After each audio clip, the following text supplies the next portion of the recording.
Yo, what's going on, everybody? Welcome back. This is LoreForged, the podcast for Ashes of Creation. We're so stoked to have you here with us. This is episode 22, and we are your hosts. My name is Jibs, and I'm joined by Cash.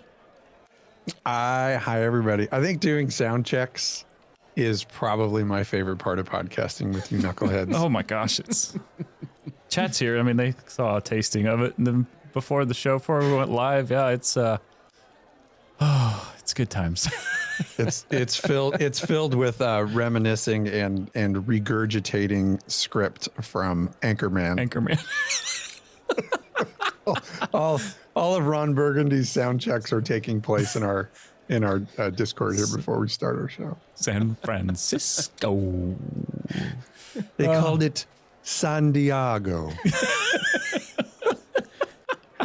I won't tell you what it means. This is a family show. This is a family show with an asterisk. And Sonny's here. Good to see you. Welcome, buddy. Hello. I'd like to let you know that I met the dog's girlfriend. She came over. We had some tea. Lovely little lady. Yeah. Just really, just as polite as could be. Yeah. It's fantastic. In a few weeks, you'll have a litter coming out there. Yeah, well, that's the big fear of the missus and I, that we end up with more dogs than we are capable of handling. But we sat them down, we had a talk. Family planning is important. You don't want to rush into these things. It's true.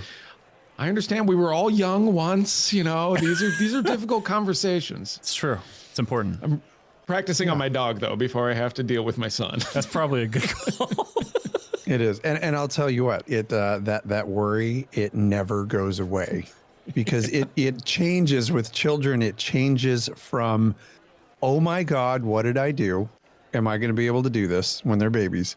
And then it goes into the realm of, I need to stop this child from killing itself somehow, like A, wandering out in the street, B, choking on choke hazards.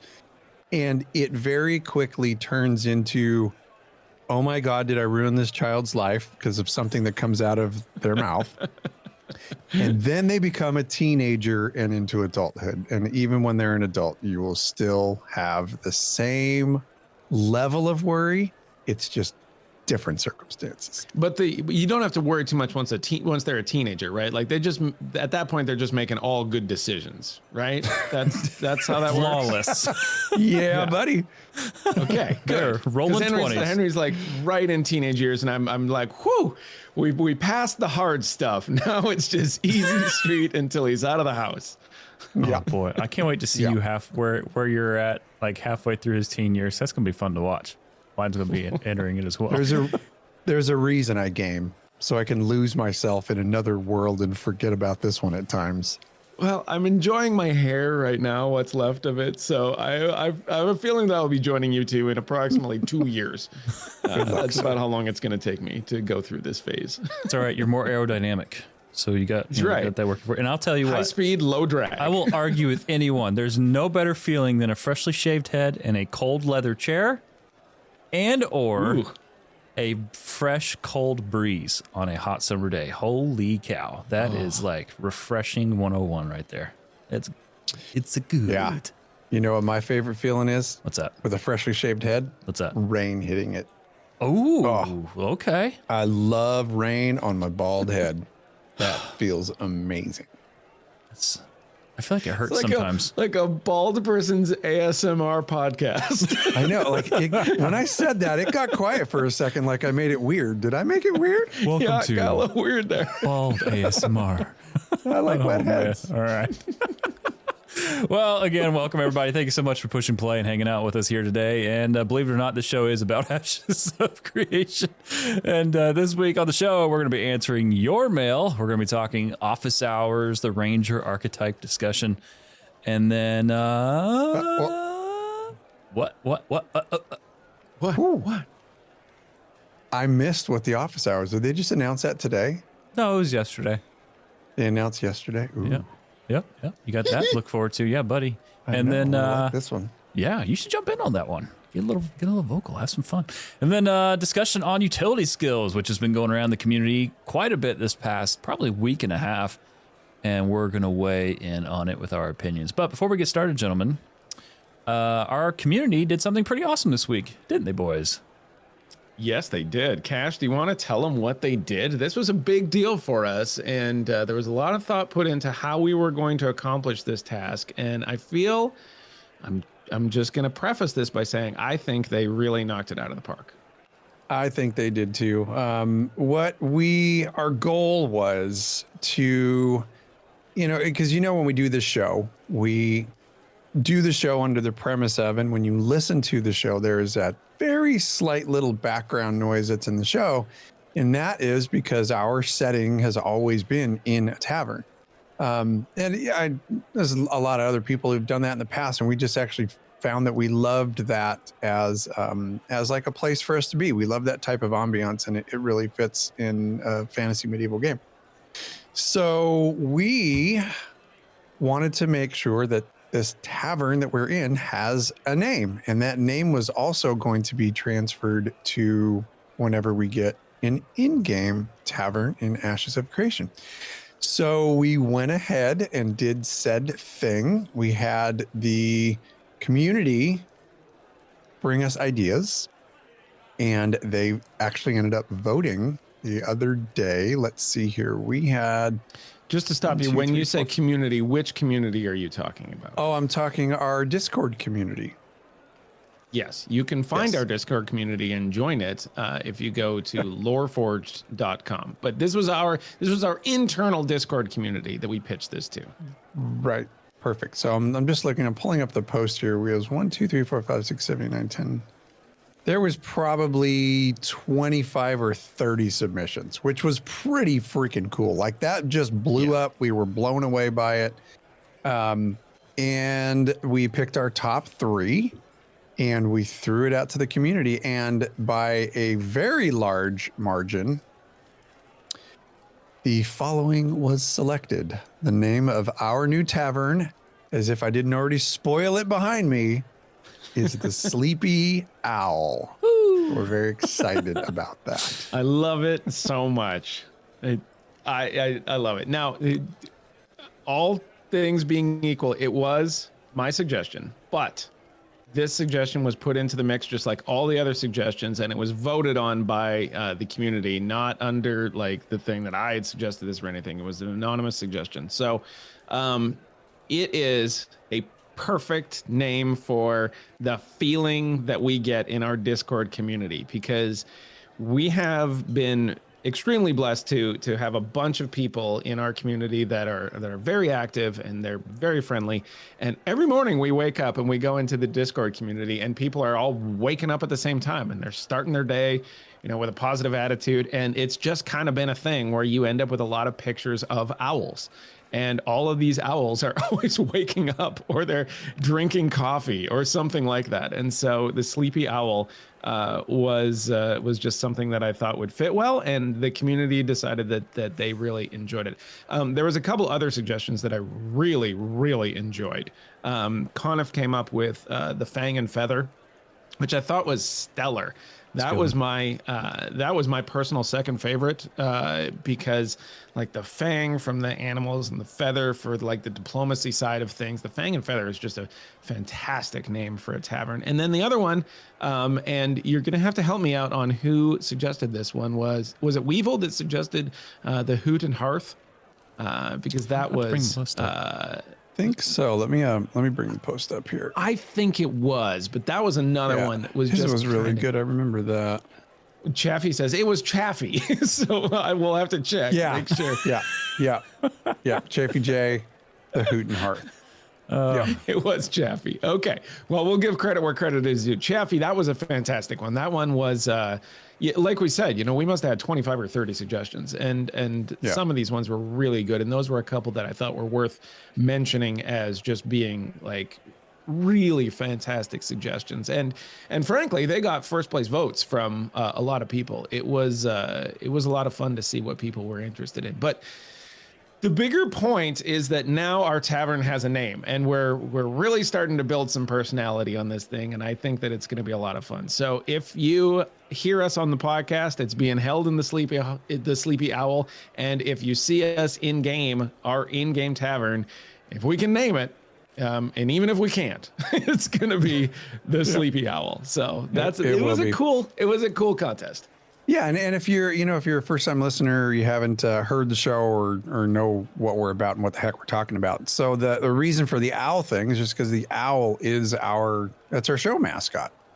So it worked perfectly with that, and just representation of knowledge and lore and all the things that have to do with story. That's what our logo is about, and we've just expanded upon it with the Sleepy Owl, because that's what happens when you read too much lore. You go to sleepy time.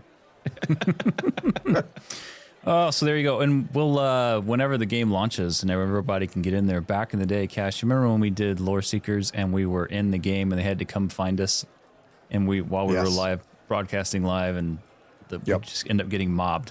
Definitely going to do the same thing again, where people can come join us at the tavern while we're recording and have some fun. So that'll be a good time. Yes. A fantastic time. Oh, so anyway, the Sleepy Owl, and the tavern ambience, it's always something very special to us. It's always a relaxing place where adventurers can gather after a long day of adventuring and chill and hang out and enjoy themselves. So welcome to the Sleepy Owl. All right, so gentlemen, we've got mail. And this one is from, I believe they're in chat, Nomad Tame. Let's take a listen. Hey, this is Nomad Tam calling. Apologies if this is the wrong number, but I got it from some crazy Russian I met drinking last night. He said to ask for Dr. Carnivore Cash or his assistant Gibbs and Suni in reference to some dietary concerns I have. My issue is I just found out I'm being shipped off to some place called Vera in 6 to 9 months, and I have absolutely no idea what I'm supposed to eat.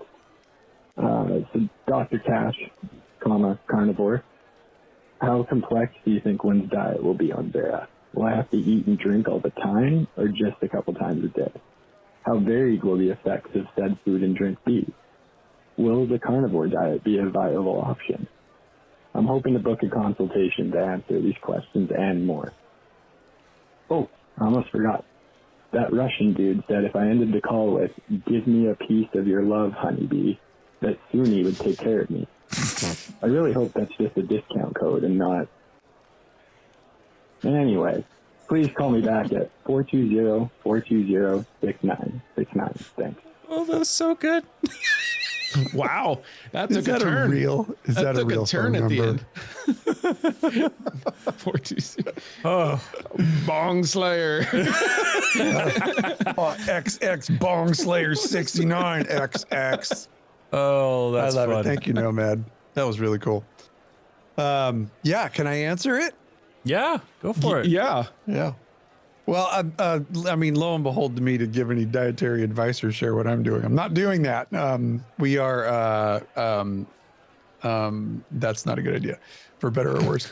So anyway, what are we eating in Vera? It's a good question, right? Like it's an interesting question because a lot of different MMOs have played the food game in different ways. They have, your classic Warcraft thing is you have food for health and drink for mana and other stuff like that is typically how they did it at the beginning. I don't know. They probably deviated from that, but that was always the way that I remembered it in my mind, is that you'd kind of get that kind of stuff. And games, this is like a weird unspoken thing in MMOs, like cooking, right? Cooking is always a thing in MMOs, and nobody really, talks a lot about it, but it would be weird if there wasn't cooking in an MMO, and it'd be weird if there wasn't cooking in Ashes. I think that it's important. Can you think of a game where like cooking really was a thing that you enjoyed? I'm gonna go with go ahead. Everyone. I mean, I was never really good at it or never really like mastered anything, but I think the one that I probably enjoyed the system the most was Black Desert Online. They had a fantastic cooking system in that game. I kind of like New Worlds. I thought that was fun. All the herbs and the stuff that you could do with it, it seemed like it was pretty good. I feel like there was quite a few layers to it. And then I do, even though it's probably arguably a little bit more simple than New World, World of Warcraft. I like the way that I think I appreciate a good cook or good chef in any MMO more than me actually doing it, because I know they've actually dedicated the time, and what they've just put before me, I can eat. And now all of a sudden I have 1,000 more health. Like, it's good. Yeah, the people that are good at it, it's like a real thing, right? They have put time into that system. And they have, I remember that sometimes you couldn't get the recipes for the high-end cooking stuff unless you were running like top-end dungeons. Like, I love it. Like this crazy difficult boss drops like a recipe for kebabs or something like that. And they're like, I'll take that. Thank you. And you know, it's so funny, but like it's such a thing.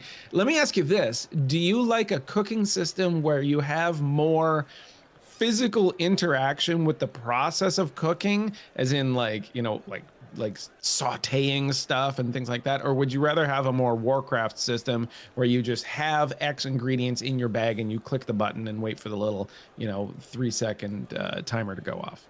The more immersive you can make it, I'm in. Like, and that's what New Worlds was to me in a lot of ways, was preparing the ingredients individually and then bringing them into the actual recipe to make said or cook said item. I mean, I think that's what MMOs should be. Massively multiplayer online role-playing game. First word, massive. Like, make it massive. Make the system feel like I actually can invest myself here. At the end of the day, like, when it comes to the RPG aspect of MMOs, too oftentimes that's thrown by the wayside nowadays. And you don't really get that chance to really sink your teeth into that character in a way that I think we all truly long for. Like, you know, maybe like we had in the old days. So yeah, absolutely. I'm still kind of smiling about thinking about some ogre on his deathbed and someone's like looting through his tunic and he's like, "That family recipe, give back." Like he's got on him, he's got like a club and a shield and a loincloth and a 3-generation old recipe for steak kebabs, right? Like, and that's all you got out of the guy. He's maybe got, you know, the teeth of some previous adventurers or something like that. But man, we're just gonna go ahead and rifle through this ogre's pockets and steal his family recipe. You rifle through, that grab it. Mama Olga recipe, give back. Legendary recipe. No, but like, you know, I do have some thoughts about this too, because there are games where food does provide some benefit, but it's not really like game-changing benefit.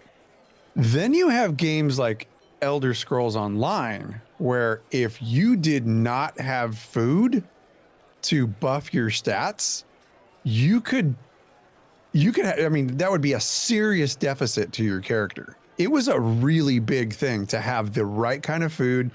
And you're right. Like, a lot of those recipes were very difficult recipes to get. And once you got that recipe, you could make the stuff and sell it for very high amounts on the market because everybody needed and was using that particular recipe for end game content. So it's going to be interesting to see. I have a couple reasons, and that's one of them why I'm really, really interested to see some of these recipes and, you know, what kind of buffs they're going to provide and all that kind of stuff in Ashes. And we haven't really seen too much of it. The other reason is that I'm really excited to like see some of the crafty names and stuff they come up with, some of the dishes. I've always been very interested in that, in watching how games take parts of the world that we live in now and they put it into recipes within the game. I saw something too in Warcraft the other day that really made me laugh. It was it had to do with is a piece of pineapple pizza. Did you guys see that when I posted that in Discord? Oh yeah. It was a pineapple pizza, and the stats it gave you was like, it said no increase to your health or ability at all, and and at the bottom of it, it said -5 to stamina because it said something like, because this shouldn't happen or something like that. I was dying. I'm like, oh man, there's a pineapple pizza hater at Blizzard. Somebody's on a soapbox over at Blizzard and got that one through. I loved it. I loved it. And I actually found that on Dark Moon Island too, during Dark Moon Fair. Oh, did you really? But those are the things that I want to see, little things like that, where there's part of our real world culture put into like certain drinks and certain, meals that give you buffs and stuff within the game. Really looking forward to it.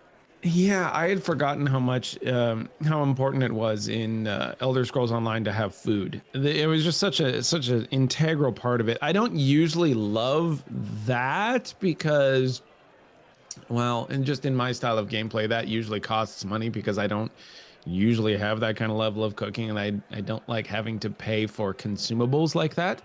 And that's a thing though, right? But if you have a system like that, somebody is making money off this, and that person is a crafter. And so usually I'm in favor of crafters being able to make money for their work. So, it goes both ways. It's one of those things.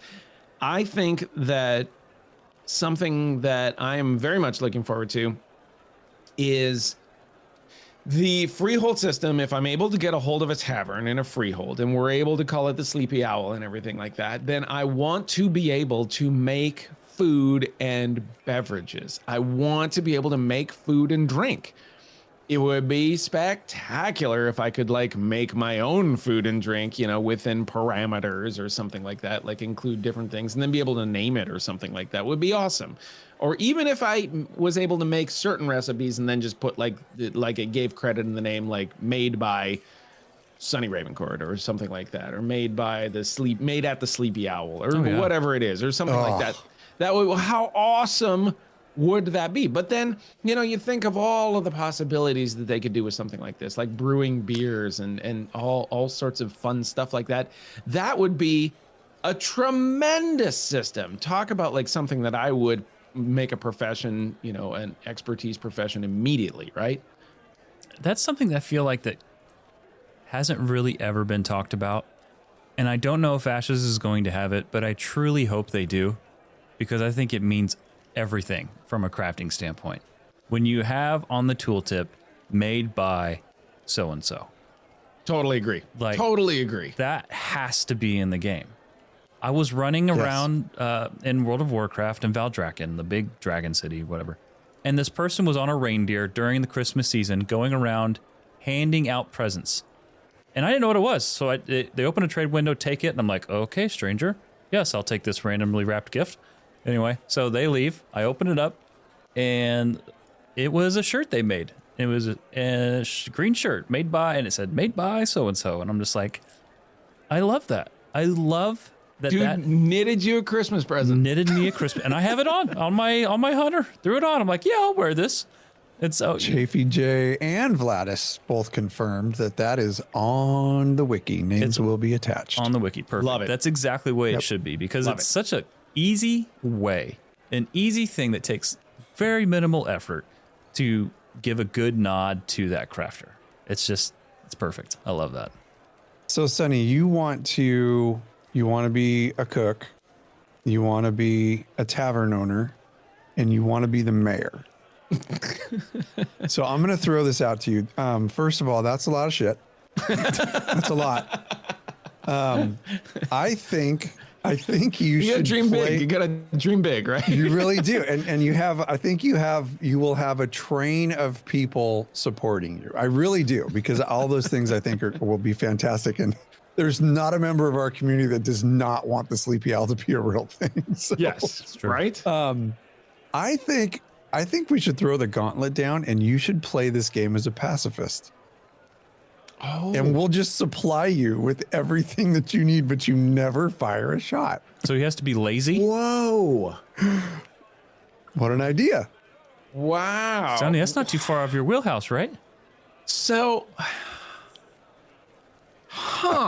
I bet you can make it happen. It would kind of be like that dude that saved all the people. Dear Lord, just help me get one more. You're like that Remember guy. that guy from the World War II movie? You're like that guy when Miss Fired Pandaria released and he never left the starter island for the pandas and he just picked flowers to level up to max every expansion. It can happen. So it's totally doable. I could run import export, right? Like I could run caravans. I just wouldn't kill anybody. I would run the tavern, you know, I'd work at the freehold, I'd do all the stuff. And like, if I needed to do things, I could hire people. I could certainly hire mercenaries to do these things. It'd be a bit like The Godfather, right? Like It'd be like Gallywix and Warcraft. I need a tag. What a novel idea that would be. He's totally fleshing this out as he's saying this. You know that, right? I really am. Right. Like, what a weird experience that would be to wait for a game that long and then play it and right off the gun have that sort of alternative game style. Huh. Yeah. We're gonna think more about this. Gonna have That would passive really streams. be something.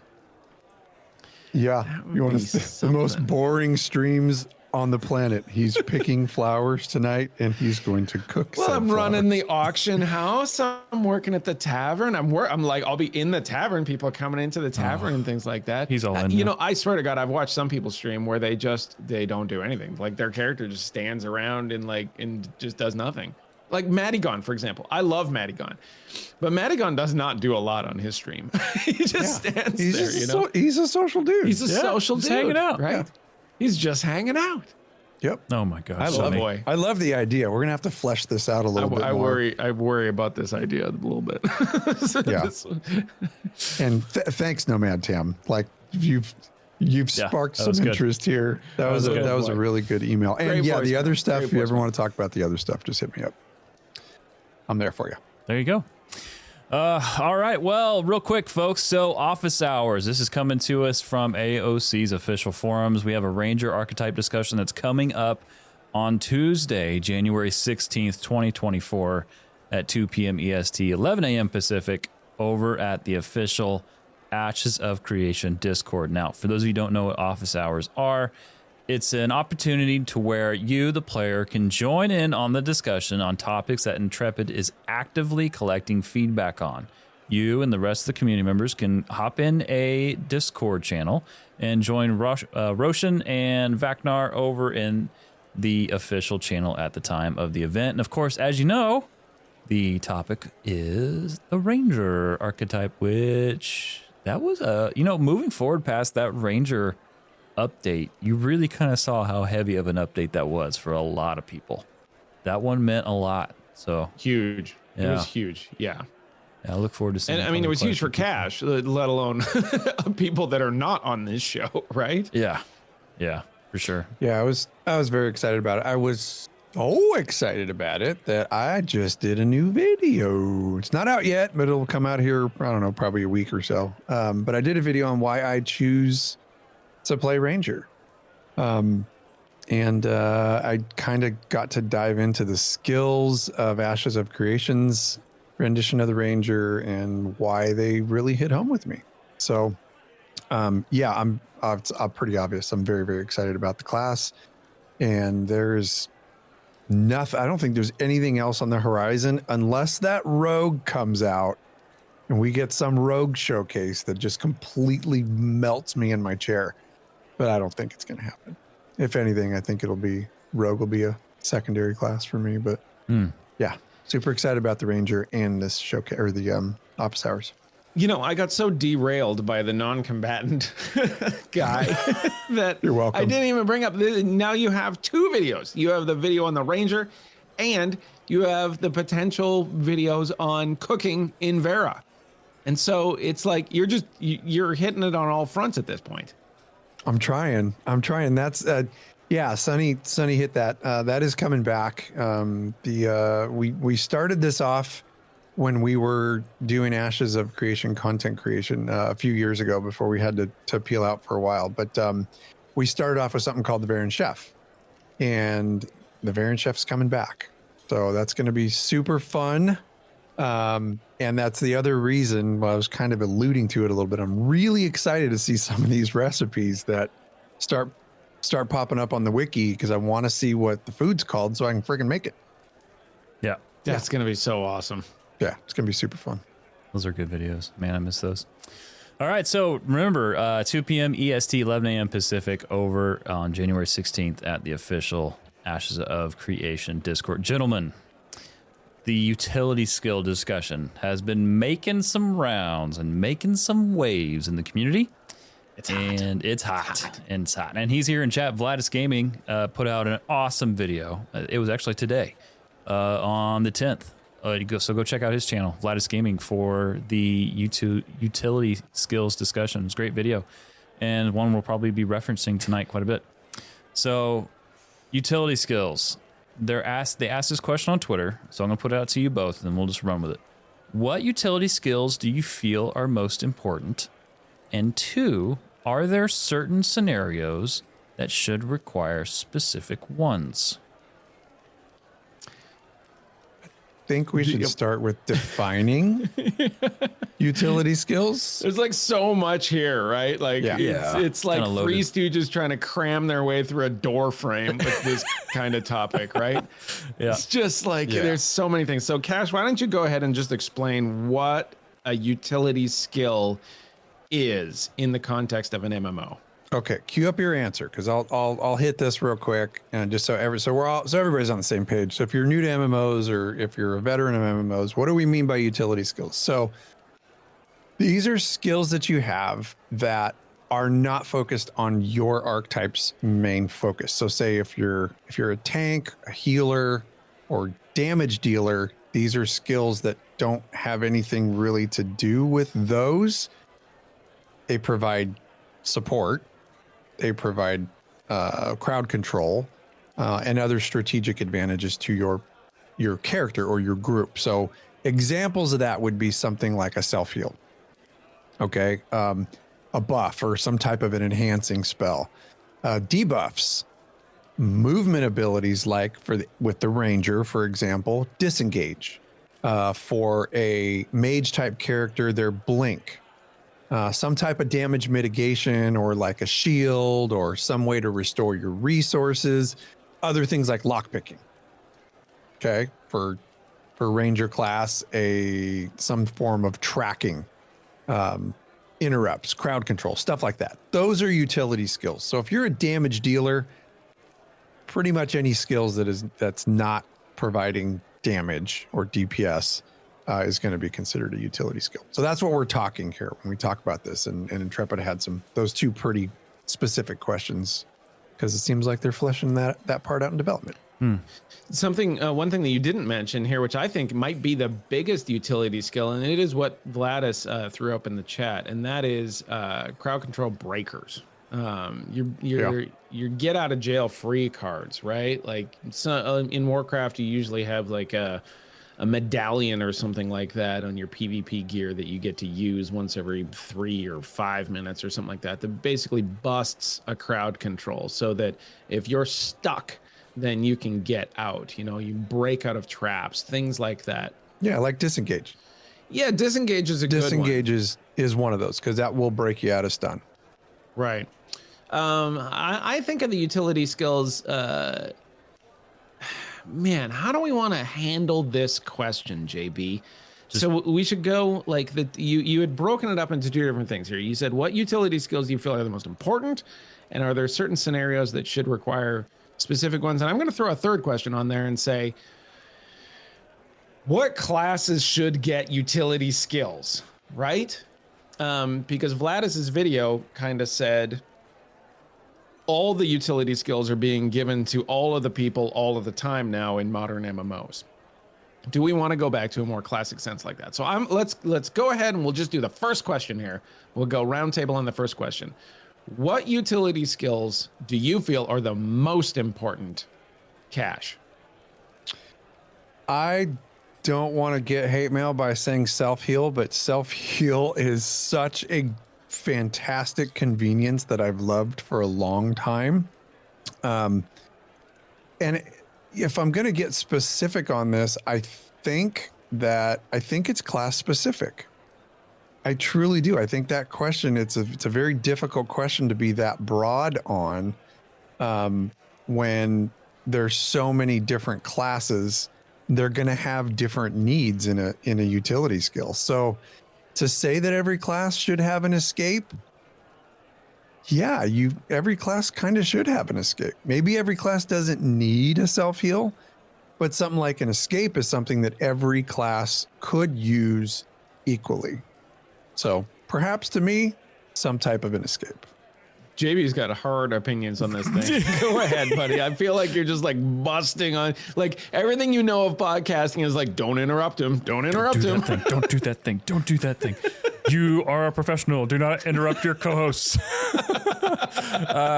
Okay, so I'm just going to limit my response to this very first question, so that way we can just, keep developing this topic. But what utility skills do you feel are most important? It's very much role specific. As a DPS, it's a CC breaker and an escape. That's it.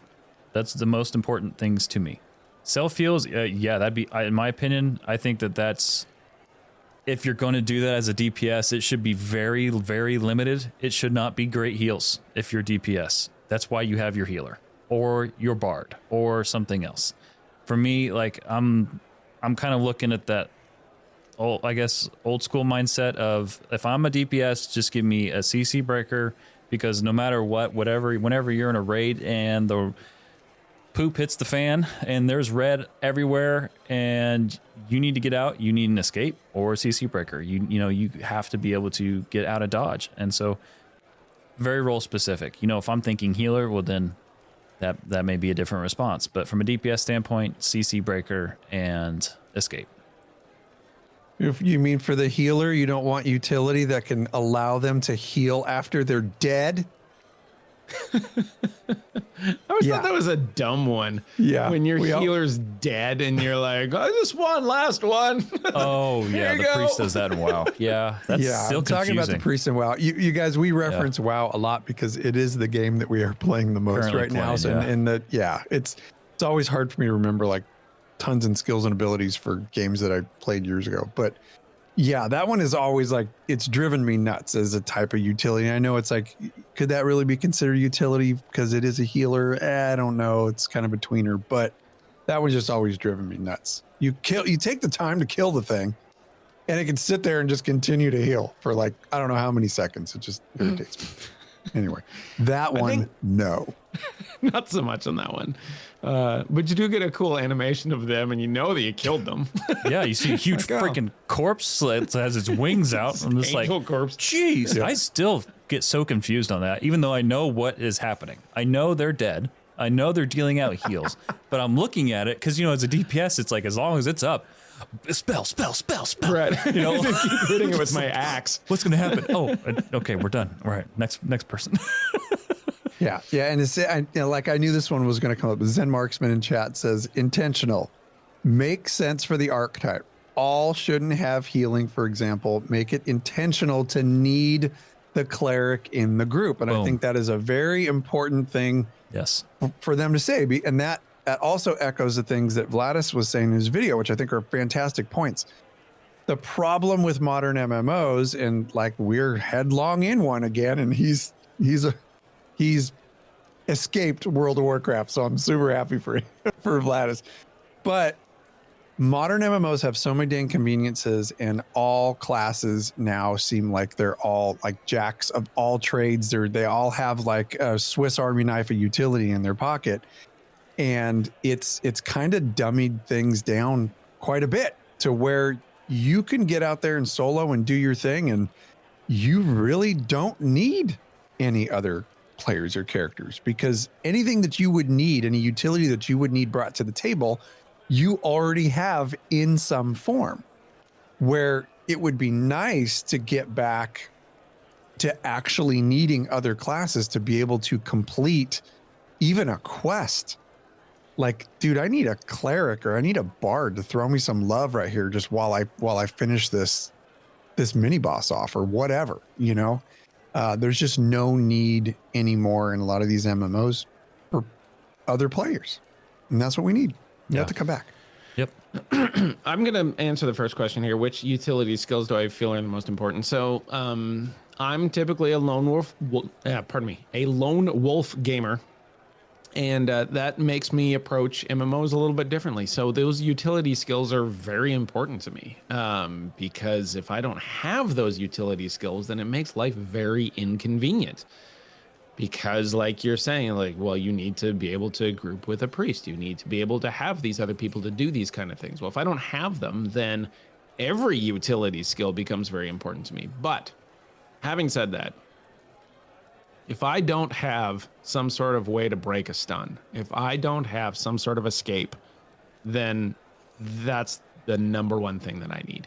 I will even take that before I take any sort of self-heal. Oh, absolutely. Because the stun lock situation is the worst.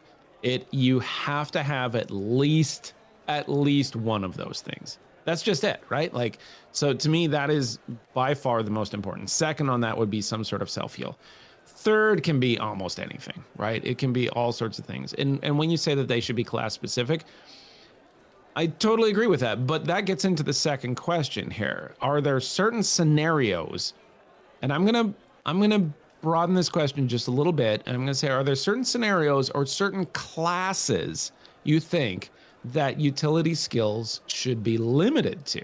Yes. Do you think that you can? Sorry, I know you're gonna get it first, JB. I am a professional. I'm so sorry. Are you looking at certain utilities that you're like, only this class gets it, or only in this scenario do you get to use this particular ability? JB, go. Why, thank you, Dan. I will happily pop in here. Yes, 1,000%. When we talk about Ashes of Creation, and how many times have we heard player choice? How many times have we heard that? A lot, right? A lot. This should play into the class choice as well.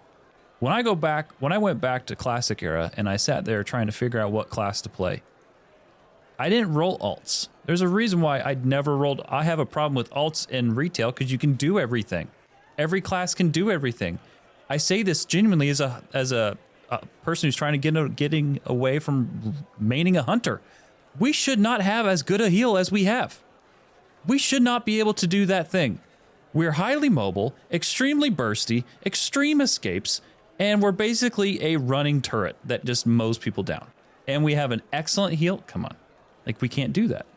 I think it really... Don't be giving anybody any damn ideas, because I want my damn heal.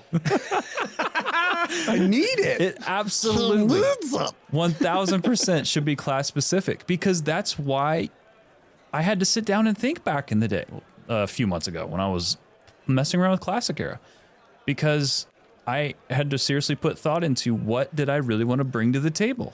Support classes should bring the most support. DPS should bring DPS. Tanks should bring, help with damage mitigation and things for the group. Like, it really needs to be role specific, and it absolutely should be class specific. So, yes. Okay, so let me throw this at you. Class specific is a key.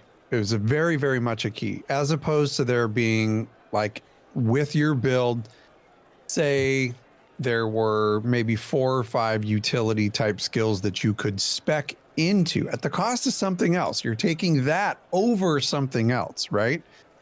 Those, if they were going to do something like that, those would need to be class specific. And the reason I say that is for flavor. For me, it's like, would be an RP thing to have some type of say for a ranger, some type of a nature spell that I could spec into that, say, provides a self-heal, but at the expense of losing something else. So you're going to have that skill as a utility for yourself, but you're going to pay for it because, say, that's 1 less damage skill on your bar. So as long as it's not every class gets everything, and you would have to very much choose the things that you wanted, I like that. The other thing is, and this Vladis brought this up in his video, and I thought it was fantastic. As a DPS class, you should not get that many utility skills. If you're going to get them, it should be a low amount. As a tank or healer or support class, those things the amount of utility that you can have should incrementally skill up.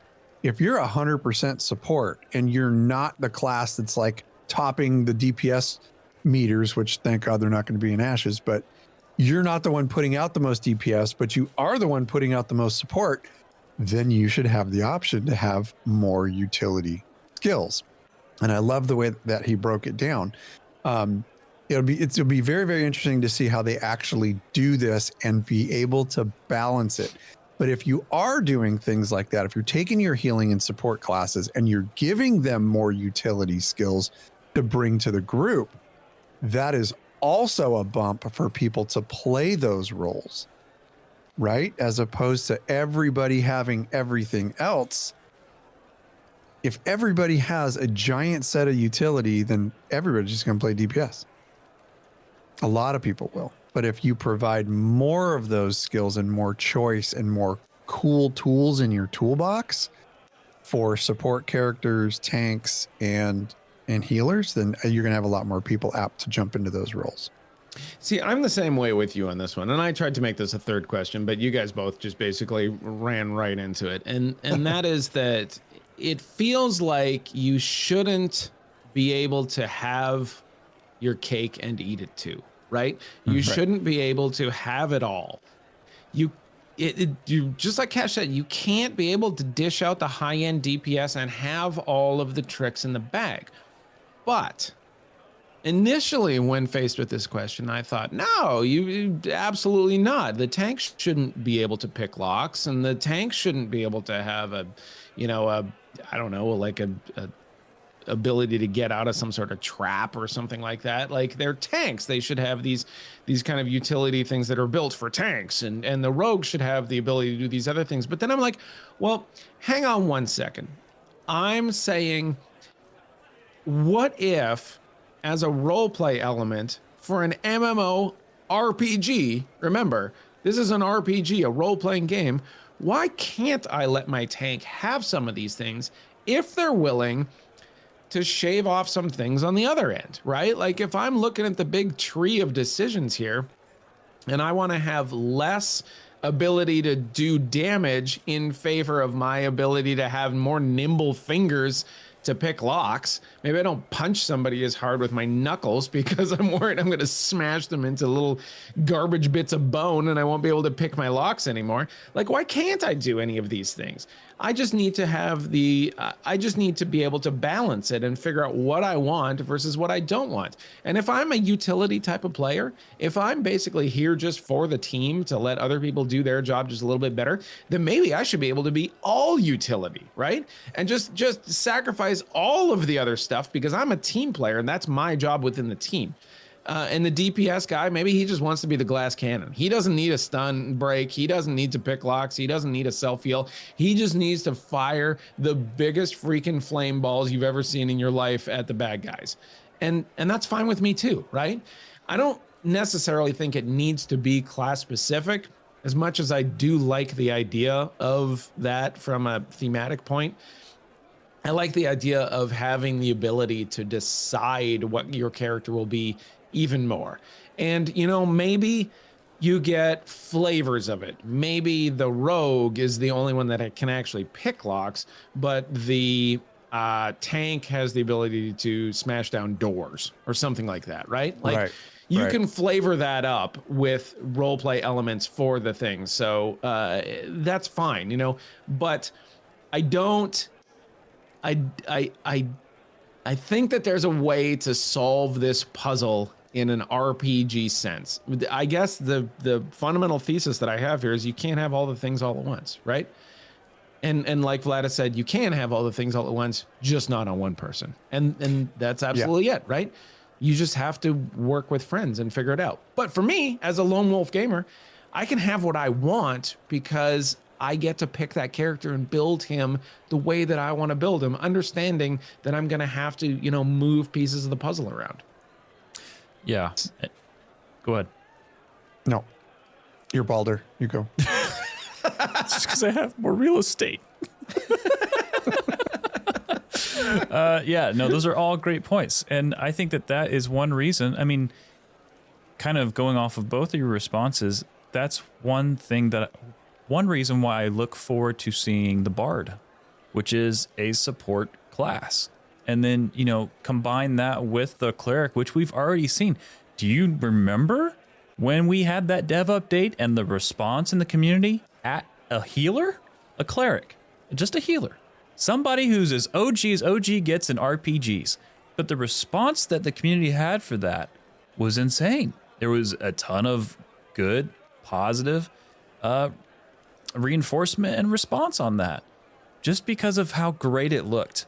There's nothing more satisfying, I feel like, when you can slot yourself into a role within a role-playing game in a group setting, and you bring something to the table that nobody else can bring, and the group appreciates you being there because you can bring something to the table that not everybody else can bring. And that's something that makes it so unique with these classes like this. If a DPS is going to have a self-heal, it should be way less efficient than a Cleric heal. It should be very, just a not a whisper, but you know what I mean? Just like keep it very minimal, Like a tourniquet. Yeah. Yeah. I mean, here's a Band-Aid, rub some dirt on it or something. Rub some dirt on aloe. Throw some aloe on it. Actually, that would be a fantastic name for a Ranger's, probably for a Warrior class's heal. Rub some dirt in it. that's awesome. Oh, it's awesome. Yeah. So, Jibs, I don't want to step over you if you're not done with your point, which No, I go ahead. loved. No, go ahead.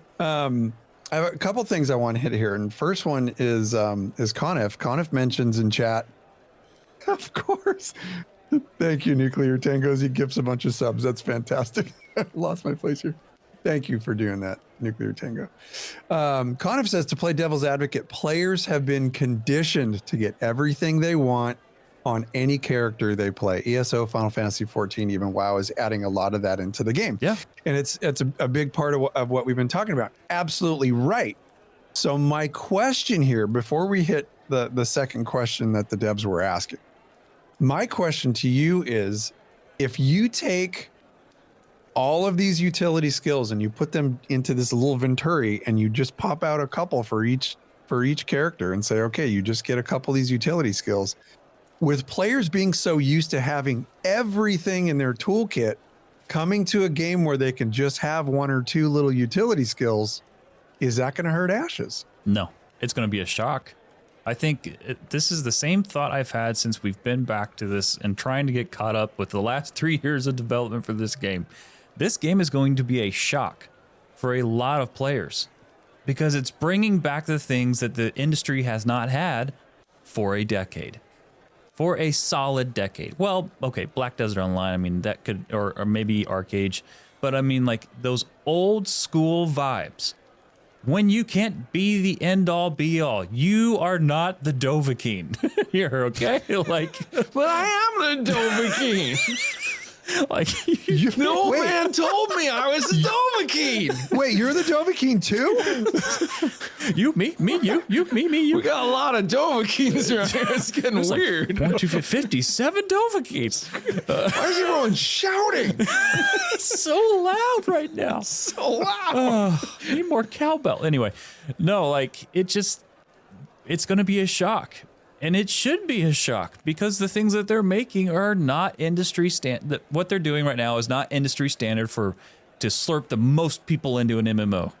What they're doing is not the general choice.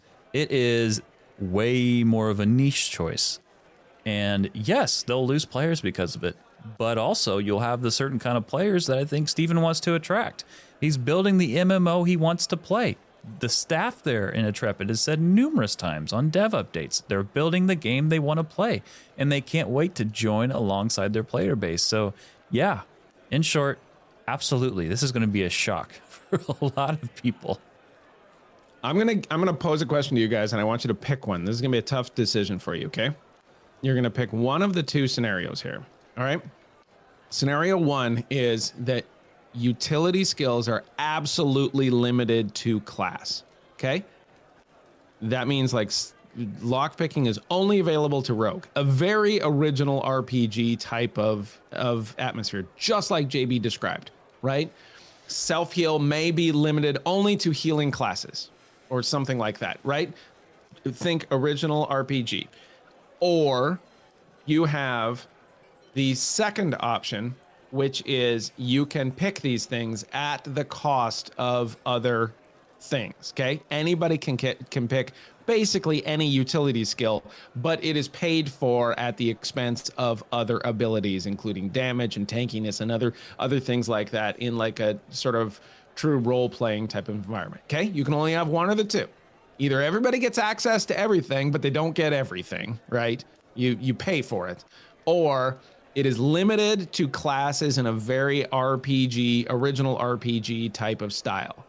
You have to pick one of the two. Which one is it, Cash? I am going to go with option 1, class specific, because that is it going to be hard to get used to right off the bat? Yep, it will be. But it does bring you back to the old school classic archetypes that we all knew and loved. And like one of the things that I really, really loved about games like even the old school Dungeons and Dragons Online. I don't know if anybody played it. It was really a lot of fun, but you had that class makeup that you had to have. You had to have that class makeup in your party in certain aspects of the game, certain things that you ran. You had to have a thief archetype, or you had to have a tank. Otherwise, you just weren't going to be successful. And I really want to get back to that. I really do. I want there to be utility available. Let me make that clear.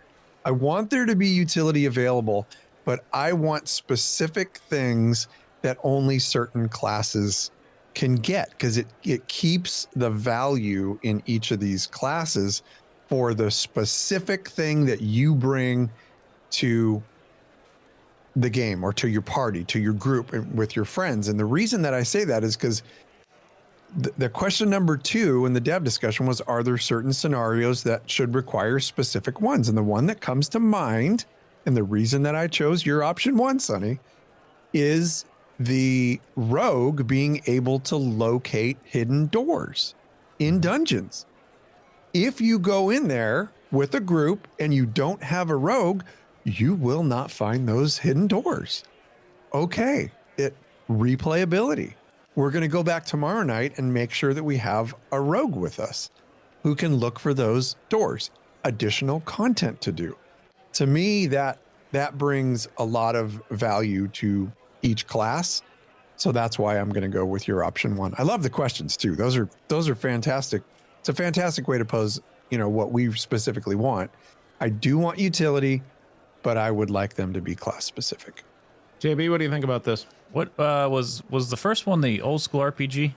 Old school RPG is your first option, where the class is dictating what utility skills you have, period.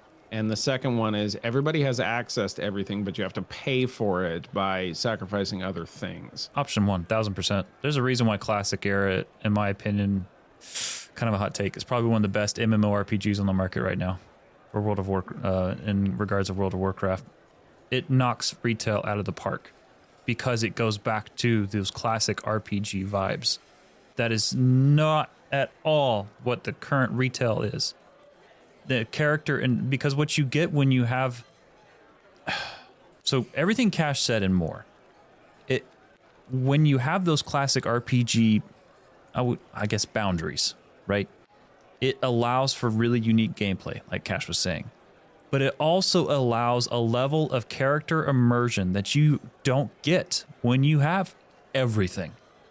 I know as a mage way back when you would summon portals, right? That was one of your main shticks, and everybody knew it.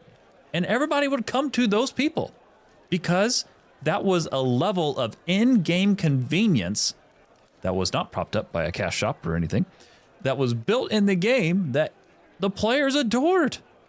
It's such a good example that I've totally forgot about the mage portals. It's still a thing to this day. You go to Classic Era right now on the server. I wish I could think of one off the top of my head. And go to Stormwind, and you will see just a population popping off like crazy, and people doing that very thing, Sonny, offering portals. So whenever you can have the classic RPG sense, when it's here's X, Y, and Z, It breeds a sense of immersion for your character class that you can further enjoy and appreciate in your fellow players in the social setting of a massively multiplayer, underline, asterisk, italicize, online role-playing game. Like, there's a certain level of worth that comes with that from your other players. And it's just, it's so frustrating and so hard to find that in current MMOs. And I look forward to when it goes back to that with Ashes. Yeah, gosh, you almost had me with the mage portals. You really did. It's funny. I mean, the mage portals is just such a good example of this. Right. I had that on my list as well. I had the mage portals and the creation of temporary food for people. Yeah. Yeah. I mean, that's a pretty good mage one. Like, I don't know how you'd get a warrior to just whip up some brownies, you know? Yeah. Imagine a warrior doing it. There's a portal. Let me bake this quick quiche over here. Did you wash your hands before you made those brownies? Don't worry about that. He's chopping like mutton with his axe. Rub some dirt on it. I am going to disagree with you. I'm going to go on number 2 on this one because I like the ability to make the character that I want to make it. And I understand that I can't have it all, but I want to be able to role play my character the way that I want to role play him. And maybe they are a big ass dude that has a soft heart and really just wants to be an herbalist, right? Like, maybe that's the character, right? Maybe they're the gentle giant type of thing. And so they decided that they wanted to learn how to pick locks because they found it fascinating. They hated the fact that they were big. This is the kind of role playing that I want in my role playing game. I want to be able to do that. I know that I can't also be the toughest guy in the block while having the most utility. I get that, right? We all agree that that is probably where Warcraft and some other MMOs are right now, but that is not what we are looking for. There's plenty of things that we're looking for in Ashes that are not what the current MMO landscape is offering us, right? We all want to go a little bit back in time. We want to rewind this tape just a little bit to a more classic sense. But I don't think that we have to limit it to the class specific thing. I think that there's a world in which you go into the dungeon and instead of saying, do we have a rogue? We say, does anybody know how to disarm this trap? You know, that to me is just as good because you could have a druid that's like, yeah, I spent a boatload of time learning how to disarm traps. You know, that's my thing. I'm the trap guy, right? I've got my whole backstory built on how I lived in the woods trapping and disarming traps. I don't know. I majored in it for half a semester. Right. I got a minor in art history and a major in disarming traps, right? Cheryl brings up a good point in chat, and she's been shouting from the rafters. We see her in chat, and she's right. That's what some of, quote, the augments are for, to add flavor to the class so that you don't have to be just the specific class only. Yeah, and I think that that's fine to me, right? Like if you throw those augments in there. The danger is, of course, with the augments that you give everybody everything, right? That your main class does all the damage and all the tanking and all the healing and everything like that or whatever. And then the augments do everything else that you ever wanted. And now everyone is just too homogenous, right? And Vladis used that word in his YouTube video that like I don't want to see everyone have the ability to do everything. Like, I don't want to go into the dungeon and assume that at least half of the people know how to see doors and know how to disarm traps and know how to find the treasure, right? Like, I want that to be a thing where we're looking around saying, like, does anyone know how to do this? And if the answer is no, then we're like, well, that ain't happening, right? Yeah. That's kind of what we're looking for ultimately. And so I think that option number 2 provides that for me. It's just a little bit of a different flavor on how you get there. If you limit it to option 1, I'd probably be able to live with that. But I thought that the question was worth asking, right? Because it's 2 different ways to skin the cat in a effort to get to the same result, which is ultimately the theme of this whole podcast, which is that we don't believe that you should be able to have access to everything in this game. We want to go back a little bit in time to a more classic era of stuff. Yeah, and Yeah. I really like the way that you posed the question, because it gave two incredibly viable options, and you had an outstanding argument for it. I would rather go back to more of a classic style, but you would rather things are a little bit limited to where you don't get everything. But if you want to, you could spec into these couple things at the cost of something else, like we were talking about earlier. So they're both super viable options. But I think that you absolutely are correct that we should not, every class should not be, every archetype should not be a Swiss Army knife of utility. You just shouldn't have it. You should have certain things that you can bring to a party so you can build, like Vladis was saying, you can build the party that you want with all the skills that individuals bring into your party. And that's a beautiful thing. That in itself will start bringing people back into grouping together, having thoughtful discussions on what classes and what utility they do need to bring in certain scenarios. And that was the other question that Ashes was asking of the players is, are there certain scenarios that should require specific ones? And I think the answer to that is yes. I absolutely do. So you guys, this is a fantastic topic to talk about. It really was, man. Like, even the chat was going crazy with discussion, and there's respectful disagreements going on, people cheering. This was fantastic. What a great one. Yeah. Yeah, there's definitely room topic for disagreement in this topic. Oh, absolutely. Like this is one of those things where you can have every single person in that chat be somebody that wants the best for this game and wants a great MMORPG and can differ pretty wildly on how this particular topic gets implemented. Yeah. Agreed. And it's just one of those areas. Agreed. Whew. Well, wow, take a breath of that one. That was a good show. Everybody, thank you so much for hanging out with us here. We hope you enjoyed this show. And if you did, let us know. We want to hear from you. Take a moment, go to your podcast app of choice, leave us a review. For every 5-star written review that we get on Apple Podcasts, we will absolutely read your review right here on the show. So if you haven't done so already, take a couple moments, tell us how we're doing, and that will help your fellow gamer. Let them know if this is the show for them. You can call us at 516-875-1776. And of course, you can email us, LoreForgedHQ@gmail.com. Sonny. You can find all of our stuff at LoreForged.com, including links to our YouTube, and that is youtube.com/@LoreForged. We are feverishly working away at all of our YouTube content, and this particular podcast is recorded live on Twitch, and then it is the word simulcast. I don't know. It's like a little bit delayed. It eventually gets onto YouTube, where you can take part in enjoying our, above average good looks. You can see us on twitch.tv/LoreForgedHQ, and that includes this particular show. Then I stream sometimes in the middle of the day, just doing stuff and answering questions about Ashes of Creation. And Cash he's got an idea maybe for some wood burning content, and JB's going to be in there, and it's going to be a whole party. So come find us on twitch.tv/LoreForgedHQ. And finally, Patreon, which is where our patrons are. They get all of our content early and much, much more, including the State of the Owl, which is our once a month behind the scenes kind of kick back, have a drink, and just talk about life and what's going on content. That's at patreon.com/LoreForgedHQ. Cash. Yeah, I legit almost shot coffee through my nose on your comment. That was pretty funny. Friends, come join our Discord community. We're actually having a really good time there, and this was a very busy week for us.